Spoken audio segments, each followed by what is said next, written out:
ఓం నమో నారాయణ. ఓం నమో నారాయణ. జై శ్రీమన్నారాయణ. నారాయణం నమస్కృత్యం నరం చైవ నరోత్తమం దేవీం సరస్వతం వ్యాసం తత్వ జయమధీరయేత్. భవిష్య మహాపురాణం ప్రత్సర్గ పర్వం చతుర్థఖండం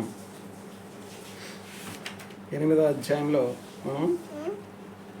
మాధ్వాచార్యుడు, శ్రీధరాచార్యుడు, శ్రీధర స్వామి, విష్ణుస్వామి, పరమ వైష్ణవాచార్యుల గురించి మనం ఇంతవరకు చూసాం.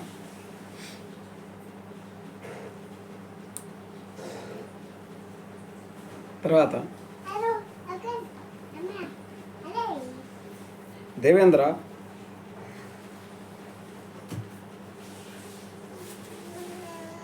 దేవేంద్ర పూర్వకాలంలో చైత్రధమన పేరు గల స్థానంలో మేధావి అని మునికి, మంజుఘోషాయను అప్సరసకు, భగశర్మయను బాలకుడు జనించాడు.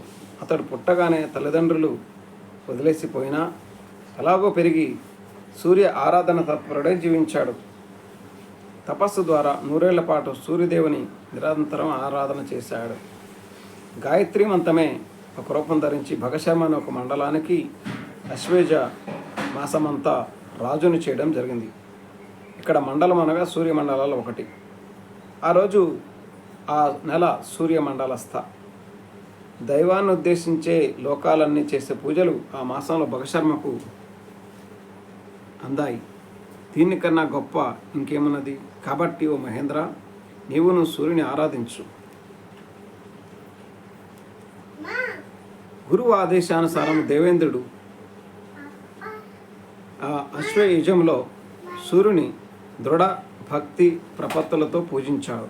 దేవేంద్రుడు సూర్యదేవుడు ప్రత్యక్షమై, దేవరాజా, కన్యాకుబ్జంలో సత్యదేవుడు అను బ్రాహ్మణుని పుత్రునిగా వాణీభూషణ నామంతో వాణీభూషణ్ నామంతో నేను అవతరిస్తాను అని చెప్పాడు.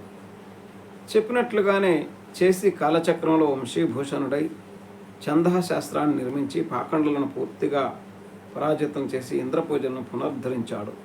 తాను స్వయంగా మానవ రూపంలో విష్ణువును ఉపాసించి వైష్ణవి శక్తిని పొంది ఇతరులకు ఆదర్శంగా నిలిచాడు సూర్యభగవానుడు.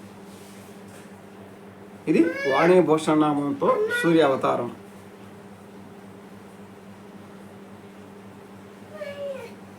బృహస్పతి ఇంకా ఇలా చెప్పాడని సూతుడు చెప్పసాగాడు. దేవేంద్ర, ఒకానొకప్పుడు సరైన నది తీరంలో దేవయాజి అనే ఒక బ్రాహ్మణుడు నివసించాడు.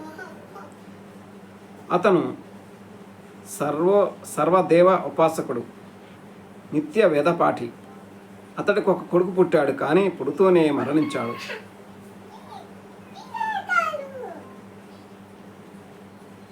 దుఃఖితుడైన దేవయాజి సూర్యదేవుణ్ణి ఆరాధించాడు. సూర్యుని దయ వల్ల ఆ పోయినవాడు వెంటనే బ్రతికాడు. దేవయాజి అనే ఒక బ్రాహ్మణుడు ఉండేవాడంట. అతనికి ఒక పిల్లవాడు పుట్టి చనిపోతే వెంటనే దేవయాజి అని అతను సూర్యుడిని ఆరాధించాడు. సూర్యుని దయ వల్ల వెంటనే అతను బతికాడంట. వానికి అప్పుడు అందుకని వివస్వంతుడు అని నామకరణం చేశాడు.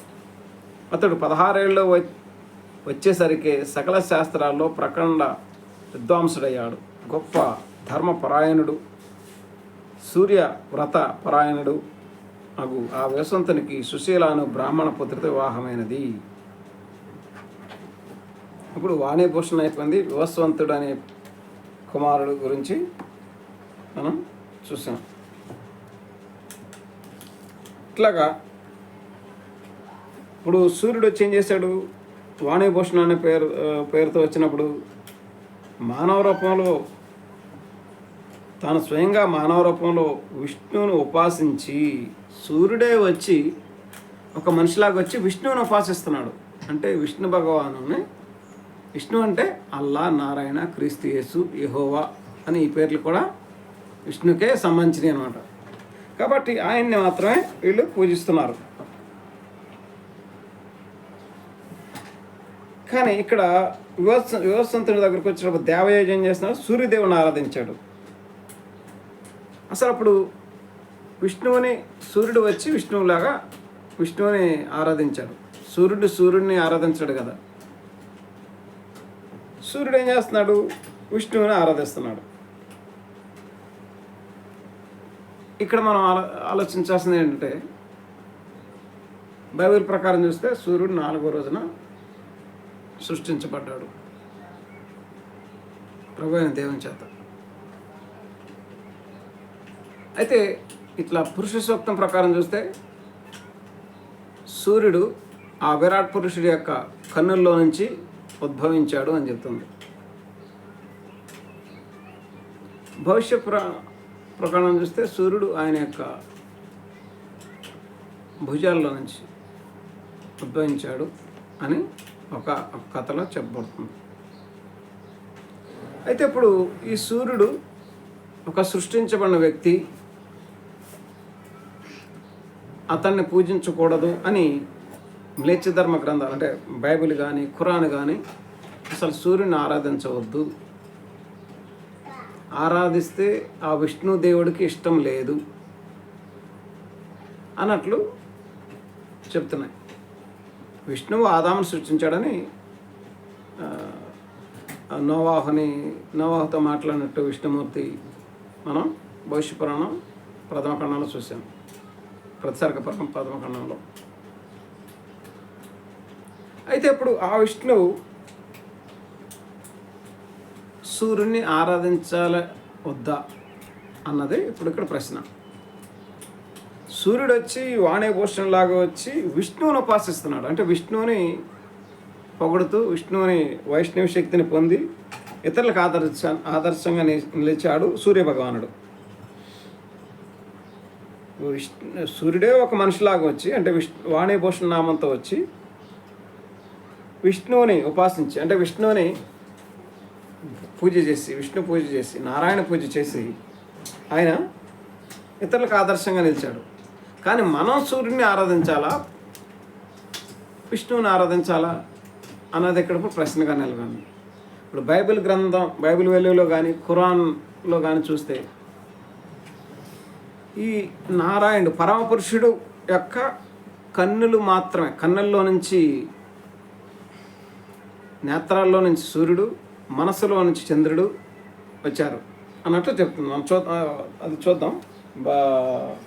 భగవద్గీతలో అసలు సూర్యుడు ఎలా వచ్చాడో చూద్దాం.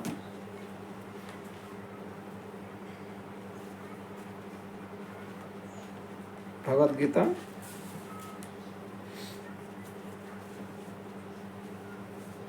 11వ అధ్యాయం విభూతి యోగంలో 10 విభూతి యోగం 10వ అధ్యాయము 21వ శ్లోకం.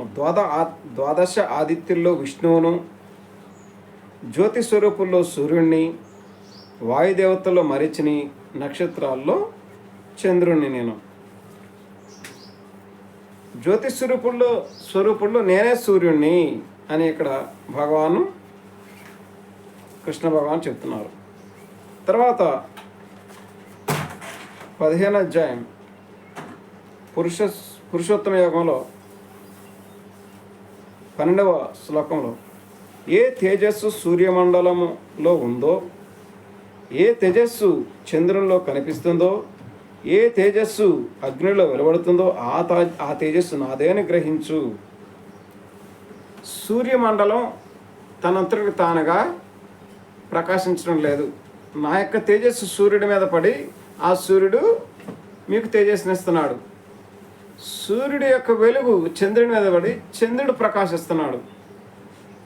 అంటే ఈ మూల కారణం ఎవరో? ఆ నారాయణుడే మూల కారణం. నారాయణ యొక్క తేజస్సు సూర్యమండలంలో ఉంది. ఏ తేజస్సు సూర్యమండలంలో ఉందో అంటే నా యొక్క తేజస్సు సూర్యమండలం మీద పడుతుంది, అందుకు సూర్యుడు వెలుగుతున్నాడు. సూర్యుడి యొక్క తేజస్సు ఎవరి మీద పడుతుందో? చంద్రుడి మీద పడుతుంది. అప్పుడు చంద్రుడు ఒక అద్దంలాగా ఆ యొక్క కాంతిని మనకి ఏ తేజస్సు చంద్రుడిలో కనిపిస్తుందో, ఏ తేజస్సు అగ్నిలో వెలువడుతుందో ఆ తేజస్సు నాదే అని గ్రహించు. అది ఆ నారాయణుడే ఆ తేజస్సునికి మూల కారణం అన్నమాట. కాబట్టి మూల పురుషుడు ఆయన్నే ఆరాధించాలి.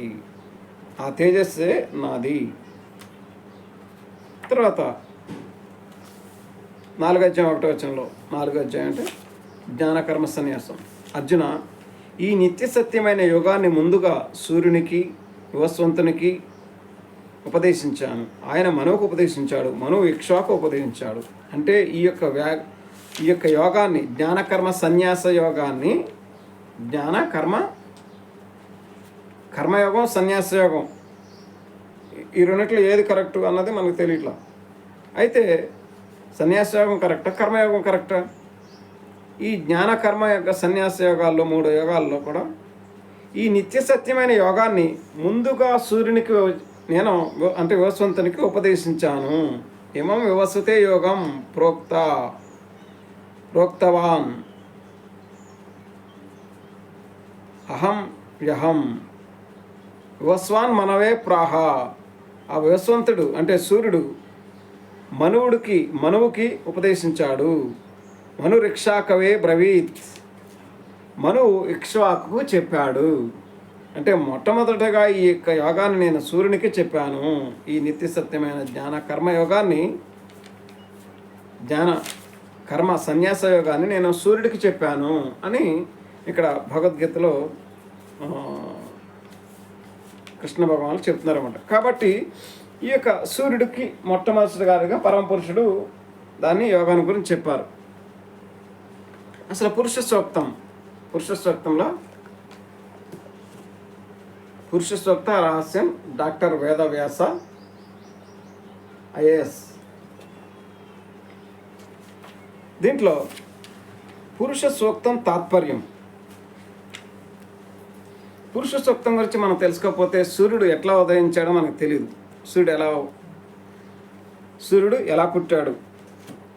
పురుష సూక్తంలో అనేక వేల కొలది శిరస్సులు, వేల కొలది నేత్రములు, అనేక వేల పాదములు కలిగిన విరాట్ పురుషుడు ఈ విశ్వం అంతటా నుండి భూమిని అంతటా ఆవరించను.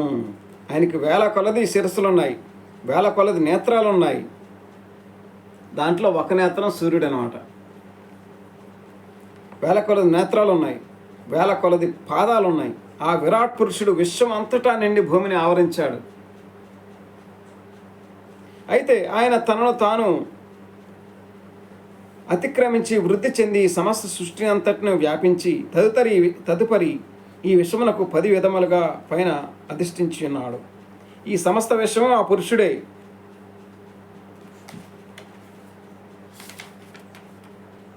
తర్వాత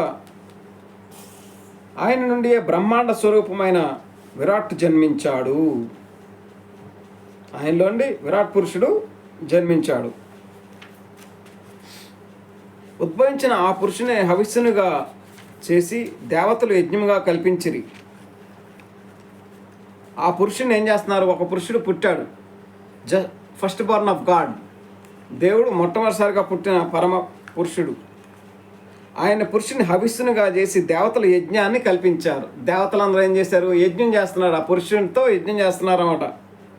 ఆ యజ్ఞములో వసంత ఋతువే ఆజ్యముగా అయ్యను. వసంత ఋతువు అన్నది ఉంది.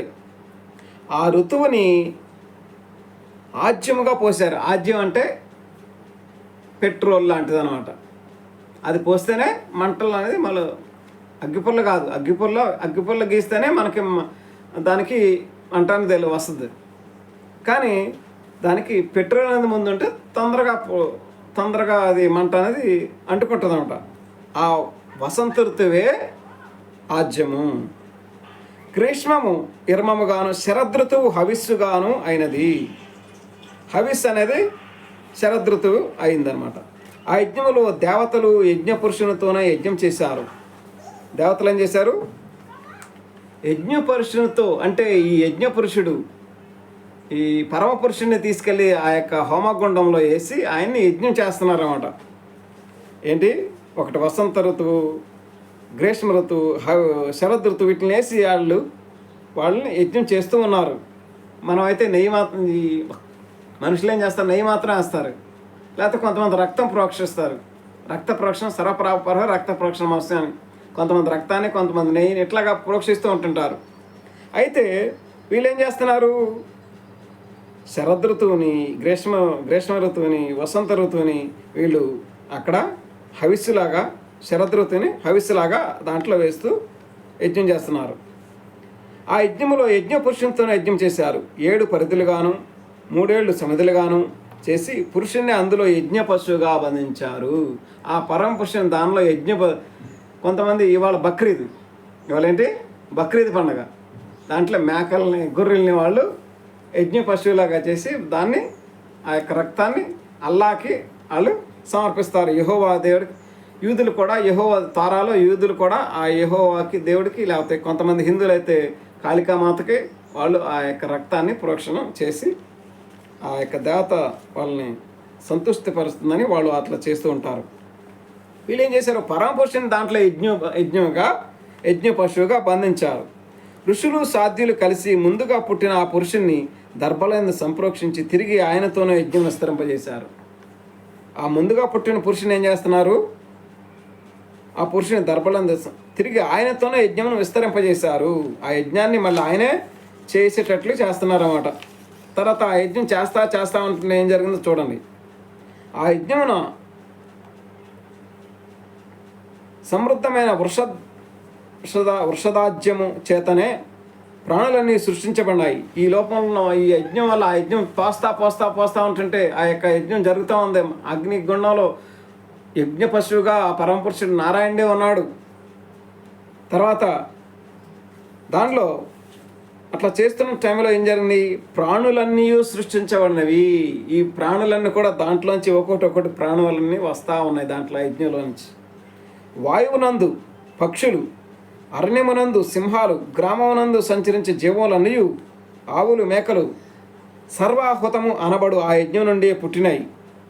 దాంట్లోంచి ఇవన్నీ కూడా గొర్రెలు, మేకలు, ఆవులు, పక్షులు, ఇవన్నీ కూడా సింహాలు, అరణ్యంలో ఉండేవారు, ఇవన్నీ కూడా వాయువులో ఉండేవి. అంటే ఎయిర్, ఆకాశంలో తిరిగే పక్షులు, అరణ్యంలో భూమి మీద అరణ్యంలో జీవించే జంతువులు, తర్వాత గ్రామమునందు సంచరించే జీవులు, ఇవన్నీ కూడా ఆ యజ్ఞంలో నుంచి పుట్టాయి. సర్వాహుతమనుడు ఆ యజ్ఞం నుండి రుక్కులు సామములు జన్మించినవి. ఆ యజ్ఞ పురుషుడు 2 వరుసల పండ్లు గల అశ్వాది పశుజాలము, ఒకే వరుస దంతం కలిగిన ఆవులు, గేదెలు సహితము ఉద్భవించబడినవి. ఇట్లు కల్పించబడిన ఆ యజ్ఞ పురుషునికి ఏది ముఖము, ఏది బాహువులు, ఏది ఉరువులు, పాదములు కల్పించబడినవి. అంటే ఆయన యొక్క పాదాలేంటి, ఆయన యొక్క బాహువు ఏంటి, ఎలా తయారైపోయినాయి. ఆ యజ్ఞ పురుషుడు కాలిపోతున్నాడు. ఇప్పుడు సపోజ్ ఒక కొవ్వొత్తు ఉందనుకోండి, కొవ్వొత్తు కాలిపోతూ ఉంటుంది, దానివల్ల వెలుగు వస్తూ ఉంటుంది. తర్వాత కొవ్వొత్తు అక్కడ ఉంటుందా, కనిపించదు, మాయమైపోద్ది. అట్లాగే యజ్ఞ పురుషుడు కూడా యజ్ఞమైపోతున్నాడు. ఆయన మనస్సులో నుంచి చంద్రుడు, నేత్రం నుండి సూర్యుడు ఉద్భవించినవి.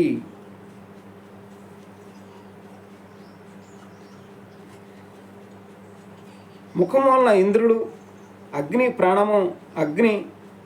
ప్రాణము నుండి వాయువు పుట్టారు. ఆయన ప్రాణంలోంచి వాయువు పుట్టింది. ముఖంలో వల్ల ఇంద్రుడు పుట్టాడు.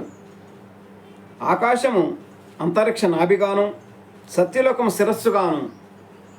ఆయన యొక్క సరస్సు, పరమపురుషుడు కాలిపోయి ఆయన యొక్క యజ్ఞం అయిపోయి ఆయన శిరస్సులోంచి ఏం పుట్టింది, సత్యలోకం అనేది ఒక లోకం అనేది పుట్టింది. తర్వాత ఆయన నాభి ఏమైపోయింది, ఆకాశంలాగా తయారైపోయింది. ఆయన పాదముల నుండి ఏమొచ్చింది, ఆయన పాదాల నుండి భూమి, ఆయన పాదాల్లోంచి పాదాలు కాలిపోయి ఏమైపోయింది, పాదం యజ్ఞం అయిపోయి భూమిలాగా మారిపోయింది. ఇవన్నీ కూడా ఒక్కొక్కటి ఆ పరమపురుషుడు యజ్ఞం చేసి ఆ యజ్ఞములో నుంచి ఇవన్నీ కూడా సర్వ ప్రాణులు కూడా ఈ భూమి మీదకి వచ్చినవి. ఎలా వచ్చినాయి, అది మనం ఆదికాండం 1వ అధ్యాయంలో చూస్తే, ఆదియందు దేవుడు భూమి ఆకాశం సృజించాడు. ఆయనలోంచి ఆయన వెలుగు కమ్మనగానే పలకంగానే వెలుగు కలిగింది. ఆ వెలుగు ఎవరు, నారాయణుడు. తర్వాత పగలు చీకటి అంటే వెలుగు విష్ణుమూర్తి, చీకటి అంటే అక్కడ శివుడు అనమాట. శివుడు is the form of darkness అని భవిష్యపురాణం ఒక చాట రాయబడి ఉంది అనమాట ఇంగ్లీష్. తర్వాత విష్ణు అంటే వెలుగు, శివుడు అంటే చీకటి. అది వెలుగు చీకటి మంచిదని అక్కడ దేవుడు ఒక దినం అయిపోయింది, రెండో దినము. తర్వాత ఆ రకంగా ఒకటి అక్కడ సూర్యుడు నాలుగో రోజున సూర్యుడు. ఆ సూర్యుడు ఎక్కడి నుంచి వచ్చాడు? సూర్యుడు పరమపురుషుడు యొక్క నేత్రాల్లోంచి, ఆ యజ్ఞంలోంచి పుట్టుకొచ్చి నేత్రాల్లోంచి సూర్యుడు పుట్టుకొని వచ్చాడు. ఆయన మనసులోంచి పుట్టుకొచ్చింది చంద్రుడు. ఈ రకంగా ఒక్కొక్కటి ఆ యొక్క క్రమం అంతా, సృష్టి క్రమం అంతా బైబిల్లో ఆదికాండం 1వ అధ్యాయంలో అక్కడ వ్రాయబడి ఉన్నది. అయితే ఈ బైబిల్లో మరి ఈ పరమపురుషుని యజ్ఞం గురించి ఎక్కడ రాయబడి ఉందా? ప్రకటన 13 అనుకుంటా, ఒకసారి ప్రకటన 13:8 అధ్యాయం అనుకుంటున్నాను, సరే తీర్చుద్దాం.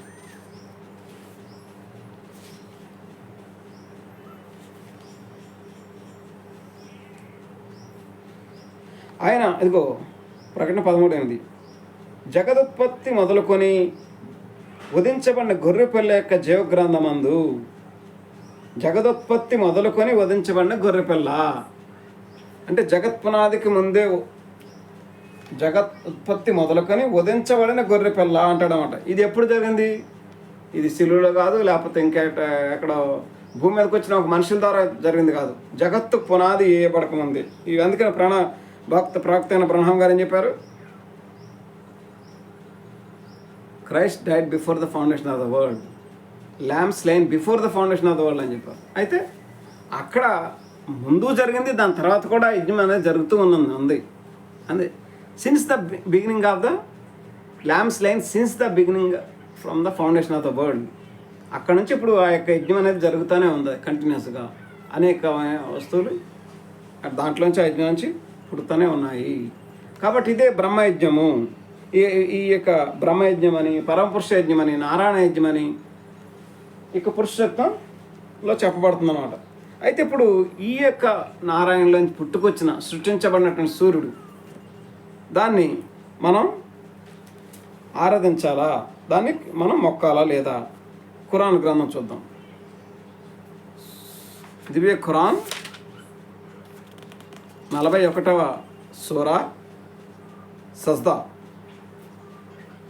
హామీమ్ అస్ సజ్దా 37వ ఆయతలో, ఆ రేయింబగళ్ళు ఆ సూర్యచంద్రులు అల్లా సూచనలోనివే, సూర్యచంద్రులకు సాష్టాంగ పడకండి, వారిని సృజించిన దేవునికి సాష్టాంగ పడండి.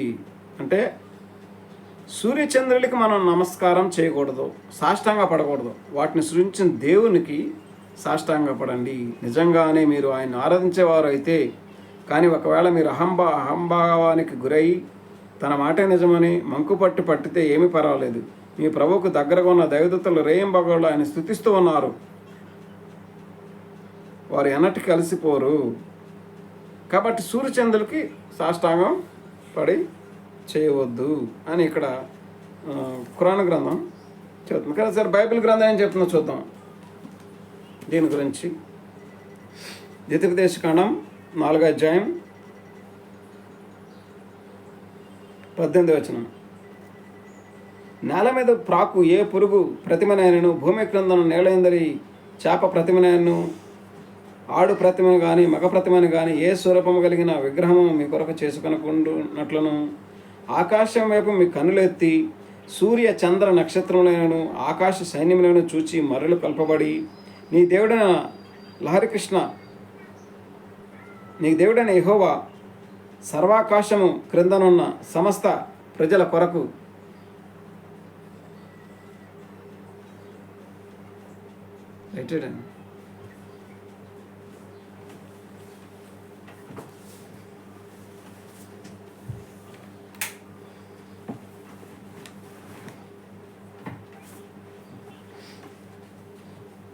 నీ దేవుడైన యెహోవా సర్వాకాశం క్రింద సమస్త ప్రజల కొరకు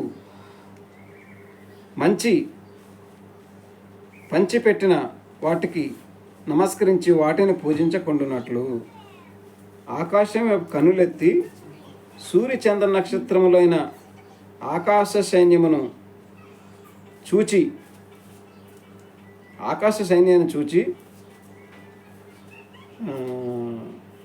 మీరు వాటిని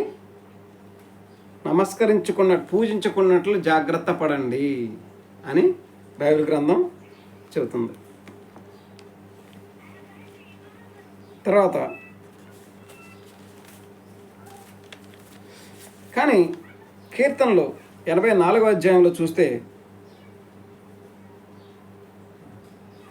11వ వచనంలో దేవుడైన యెహోవా లార్డ్ గాడ్ ప్రభువైన దేవుడు సూర్యుడును కేడుమునై ఉన్నాడు. అంటే ప్రభు అయిన దేవుడే సూర్యుడై ఉన్నాడు అని ఇక్కడ చెప్తుంది. ప్రభు అయిన దేవుడిలో ఉన్న సూర్యుడిని మనం ఆరాధించవచ్చు, కానీ ఇక్కడ మనకు కనిపించే ఈ సూర్యుడిని మనం ఆరాధించవద్దు. సృష్టించబడిన సూర్యుడు, ప్రభు అయిన దేవుడిలో ఒక సూర్యుడు ఉన్నాడు. ఆ సూర్యుడిలో నుంచి మనకి కనిపించే సూర్యుడిలోకి తేజస్సు వస్తుంది. ఆ సూర్యుడిలో తేజస్సు చంద్రుడిలోకి వస్తుంది అని మనం, కాబట్టి అసలు మూలకారణంలో ఆ ప్రభు అయిన దేవుడు అంటే శ్రీమన్నారాయణుడు, లేకపోతే క్రీస్తు యేసు, లేకపోతే అల్లా, ఆయనలో ఉన్న ఒక సూర్యుడు ఉన్నాడు. ప్రభు అయిన దేవుడు సూర్యుడును కేడుమునై ఉన్నాడు.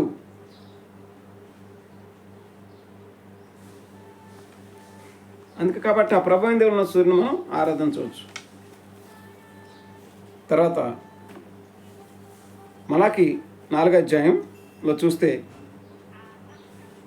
2వ వచనంలో, అయితే నా నామమందు భయభక్తులు గలవారగు మీకు నీతి సూర్యుడు ఉదయించును, ఆయన రెక్కలు మీకు ఆరోగ్యమును కలుగచేయును అని చెప్తున్నాడు. నీతి సూర్యుడు మీ కొరకు ఉదయిస్తాడు. ఇంకా ఇక్కడ యేసు గురించి ఇది చెప్తున్నారు. యేసు గురించి, క్రీస్తు గురించి, 2వ తరాల గురించి ఇక్కడ చెప్పబడుతున్నాయి. నీతి సూర్యుడు ఉదయిస్తాడు. అది ఎట్లాగంటే చూద్దాం ఇప్పుడు. తర్వాత 5వ వచనంలో, యెహోవా నియమించిన భయంకరమైన ఆ మహాదినము రాకమునకు నేను ప్రవక్తయకు ఎలియాను మీ వద్దకు పంపుదును. నేను వచ్చి దేశమును శపించుకున్నట్లు అతడు తండ్రుల హృదయమును పిల్లల తట్టును, పిల్లల హృదయం తండ్రుల తట్టును తిప్పును. ఈ ప్రభు అయిన దేవుడు, లేకపోతే యెహోవా, లేకపోతే నారాయణుడు, లేకపోతే అల్లా, లేకపోతే క్రీస్తు యేసు, ఈయన విష్ణువు అని విష్ణు సహస్రనామాల్లో ఏదైనా మనం దాన్ని పిలవచ్చు. అయితే ఈయన ఆ పరమేశ్వరుడు ఈ భూమి మీదకి వచ్చే ముందు ఏలియా అనే ఒక ప్రవక్త రావాలి. ఆయన వచ్చి ఏం చేయాలి? తండ్రుల హృదయం పిల్లల తట్టుకు తిప్పాలి, పిల్లల హృదయం తండ్రుల తట్టుకు తిప్పాలి. ఇది 1వ రాకడలో సగం పార్ట్ జరిగింది, 2వ రాకడలో ఇంకొక సగం పార్ట్ జరిగింది. ఈ సూర్యుడు ఉదయించడం అంటే ఏంటి? బైబిల్ ప్రకారం నీతి సూర్యుడు ఉదయించే ముందు ఏలియా అనే ఒక అతను రావాలి. మలాకి 4వ అధ్యాయంలో అతను వచ్చి ఏం చేయాలి? తండ్రుల హృదయం పిల్లల తట్టుకు తిప్పాలి. కానీ పిల్లల హృదయం తండ్రి తట్టు తిప్పాడా లేదా అనేది మనం చూద్దాం. లోకాసు వార్త 1వ అధ్యాయము 12వ వచనంలో చూస్తే, ఇక్కడ యోహాను అనే ప్రవక్త ఏలియా అని బైబిల్ పండితులంతా నమ్ముతున్నారు. అయితే ఇశ్రాయేలు అనేకులైన ప్రభు అయిన వారు దేవుని వైపుకు తిప్పును. 17వ వచనం, మరియు ఆయన తండ్రుల హృదయమును పిల్లల తట్టుకును, అవిధేయులు నీతిమంతుల జ్ఞానం అనుసరించుటకును త్రిప్పి అని చెప్తున్నాడు. అంటే ఏం చెప్తున్నాడు? తండ్రుల హృదయం పిల్లల తట్టుకు మొదటి రాకడలో, అంటే యేసు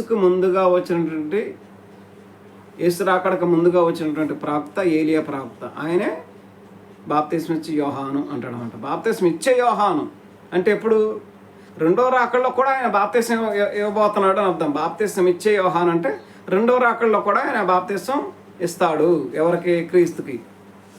ఆయన బ్రహ్మం గారుగా ఆయన 1906 కానీ 9 కానీ 6 అనుకుంటా, 1909 కానీ ఆ సమయంలో, అంటే 20వ శతాబ్దంలో ఆయన జన్మించడం, అక్కడ శ్రీమన్నారాయణ శిలాకృష్ణ గారికి గురుదీక్ష ఇవ్వటం జరిగిందనమాట.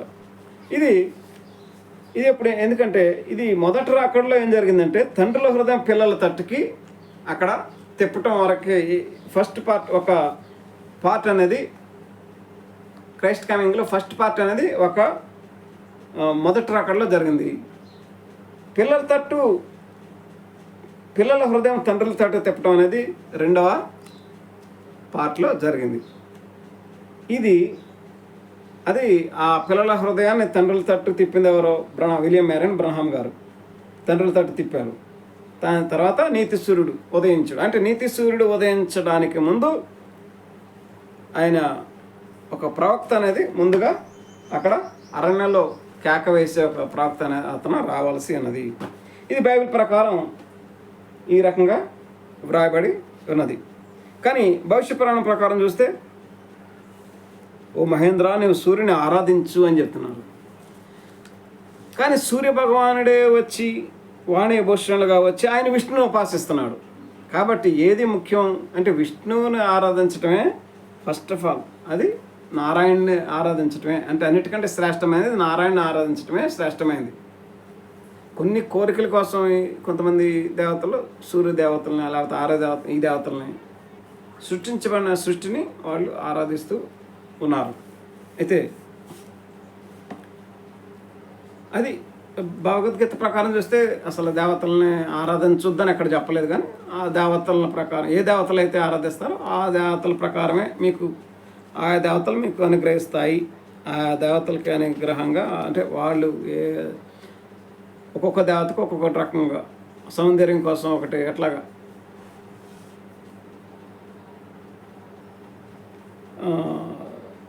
చేయొచ్చు, దానికి వ్యతిరేకంగా ఇక్కడ క్లియర్గా చెప్పట్లేదు. కానీ బైబిల్ కానీ ఖురాన్ కానీ అసలు సృష్టించబడిన సూర్యుని మీరు ఆరాధించవద్దు. కీర్తన 84:1 ప్రభు అయిన దేవుడే సూర్యుడై ఉన్నాడు. ఆ ప్రభు అయిన దేవుడే సూర్యుడై ఉన్నాడు. ఆ ప్రభు అయిన దేవుడు అయిన సూర్యుడినే మీరు ఆరాధించండి.